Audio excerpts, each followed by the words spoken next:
Сургууль 6 сандал 3 ширээ 4 самбар худалдаж авсан. Тэгэхээр биднэрт өгсөн зүйлүүд бол сандал гэдэг зүйл байх нь, ширээ байх нь, самбар гэдэг зүйл байх нь. За энэ чэнэс нэг ширээ нэг сандалнаас 4 дахин их үнэтэй гэсэн. Нэг ширээ нэг сандалнаас 4 дахин их үнэтэй. Тэгэхээр би энэ чэнэс нэг сандлыг нэг хэсэг гэд үзэх юм бол ширээ бол 4 хэсэг болж таарах нэ гэсэн.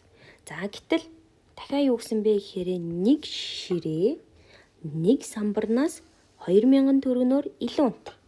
Тэгэхээр нэг ширээ 2000 төгрөгөөр илүү юм бол ширээ маань 4 хэсэг. Тэгэхээр би тэнцэнээсээ илүү байгаа мөнгөнийхөө хэмжээг хасаад өчнө гэсэн. За ийм болсон. Гэтэл сургууль юу худалдаж авсан бэ гэхээр 6 сандал авсан.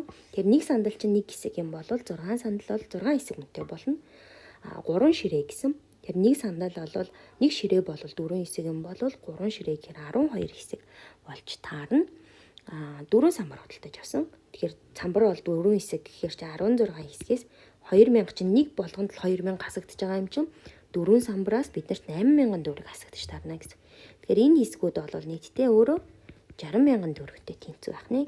За энийг би бүгднийг хооронд нэмж таарна. Тэгэхээр нийтэд хэсгийн маань тоо болвол за 18 дээр 16 нэмэхээр 34 хэсгээс бид нар 8000 төгрөгийг хасаад хахад 60000 гарах юм байна.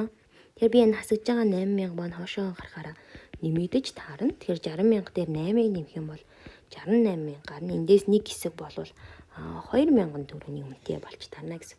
Гэтэл бидэрт нэг самбар ямар үнэтэй вэ гэсэн. Тэгэхээр нэг самбар бол 4 хэсгээс биднэрт 2000-аа хасаж өгч байгаа. Тэгэхээр 4-ийг 2000-аар гэхээр 8000, 8000-аас 2000-аа хасахаар 6000 төгрөгийн үнэтэй буюу А хариулт болох нэ.